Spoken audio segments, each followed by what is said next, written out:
Assalamualaikum warahmatullahi wabarakatuh. Halo teman-teman semua, apa kabar? Selalu sehat ya? Sebelumnya perkenalkan, nama saya Maya Dwi Setiawati, nomor induk mahasiswa 23010200037 dari kelas 2B, Program Studi Pendidikan Agama Islam, Fakultas Tarbiyah dan Ilmu Keguruan, Institut Agama Islam Negeri Salatiga. Video ini dibuat guna memenuhi tugas mata kuliah Bahasa Indonesia dengan dosen pengampu Bapak Marwanto MPD. Pada kesempatan kali ini, saya akan menyampaikan materi mengenai kata. Definisi dari kata. Kata adalah satuan bahasa terkecil yang mengisi salah satu fungsi sintaktis, yaitu subjek, predikat, objek, ataupun keterangan dalam suatu kalimat yang dapat berdiri sendiri. Dapat dikatakan juga, kata merupakan sekumpulan huruf yang memiliki arti atau makna.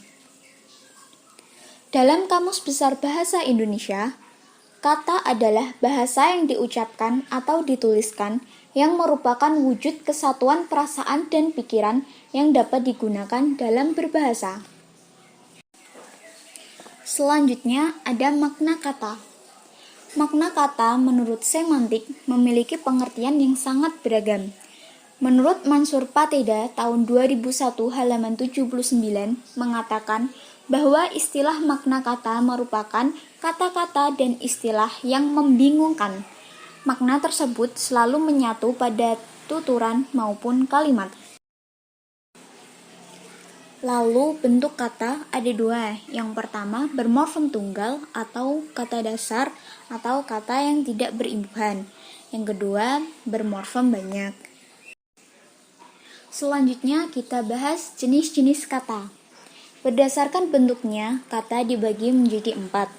Yang pertama ada kata dasar, yaitu kata yang mendasari pembentukan kata turunan atau imbuhan. Contohnya makan, pakai, dan lainnya. Yang kedua, kata turunan, yaitu kata dasar yang berubah karena adanya afiks atau imbuhan, baik berupa awalan atau prefiks, sisipan atau infiks, ataupun berupa akhiran atau sufiks. Contohnya, kata dasar makan mendapat tambahan berupa akhiran an menjadi makanan.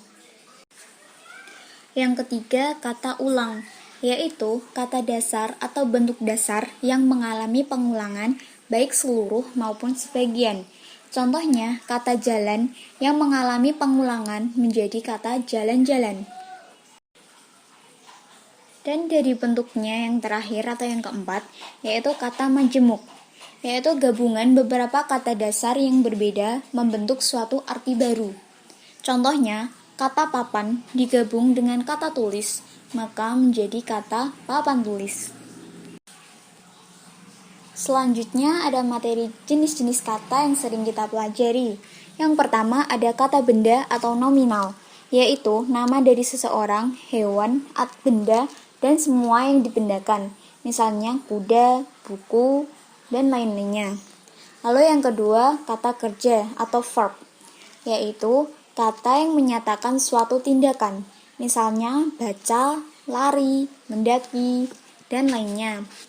Yang ketiga, kata sifat atau adjektiva, yaitu kata yang menjelaskan kata benda, misalnya keras, cepat, lunak.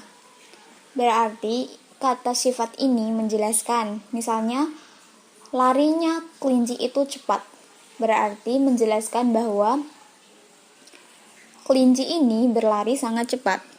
Lalu yang keempat ada kata ganti atau pronomina, yaitu kata pengganti kata benda, misalnya ia, itu, mereka, saya, dan lainnya.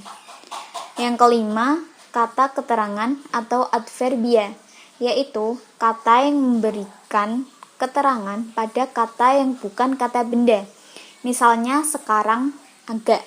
Contoh dari kata keterangan ini, kura-kura berlari agak lambat, maka kata agak menjadi keterangan larinya kura-kura. Selanjutnya, jenis kata yang keenam, yaitu kata bilangan atau numeralia, yaitu kata yang menunjukkan jumlah benda atau menunjukkan urutan dalam deretan. Misalnya 12 ke 12. 12 ini menunjukkan adanya jumlah benda, dan ke 12 menunjukkan urutan benda dalam suatu deretan. Lalu yang ketujuh, ada kata sambung atau konjungsi, yaitu kata tugas yang menghubungkan dua kata atau kalimat yang berfungsi menghubungkan kata dengan kata atau kata dengan kalimat. Contohnya antara, dan, selanjutnya, selain itu, dan masih banyak lagi.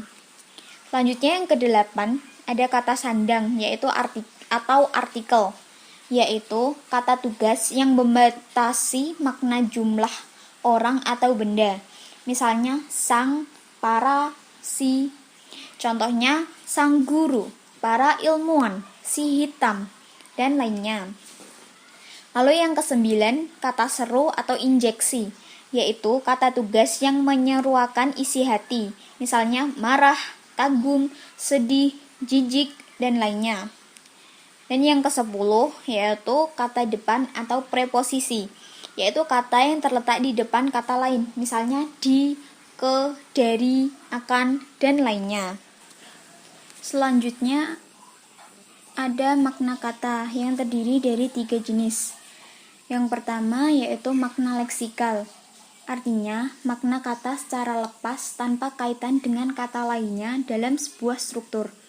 Contoh dari makna leksikal yaitu rumah, makan, pakai, dan lainnya. Lalu yang kedua ada makna gramatikal. Artinya, makna baru yang timbul akibat terjadinya proses gramatikal berupa pengimbuhan, penambahan, atau pemajemukan. Contoh dari makna gramatikal yaitu makanan. Kata tersebut berasal dari kata makan yang mendapat imbuhan berupa akhiran an, yang berarti makanan adalah sesuatu hal yang dapat dimakan. Dan jenis makna yang ketiga yaitu makna idiomatik. Artinya, makna kata yang tidak mengandung makna leksikal maupun gramatikal, tetapi mengandung makna denotasi dan konotasi, atau gabungan kata yang membentuk kesatuan arti baru. Contoh dari idiom yaitu membanting tulang, yang berarti bekerja keras, bukan kita membanting tulang. Lalu contoh selanjutnya ada meja hijau, yang berarti pengadilan, bukan meja yang berwarna hijau. Lalu contoh yang selanjutnya ada anak emas, yang berarti anak kesayangan, bukan anak yang memiliki warna kulit emas. Sekian materi mengenai kata yang dapat saya sampaikan. Semoga dapat bermanfaat bagi kita semua. Mohon maaf apabila ada kesalahan yang disengaja maupun tidak sengaja. Wassalamualaikum warahmatullahi wabarakatuh.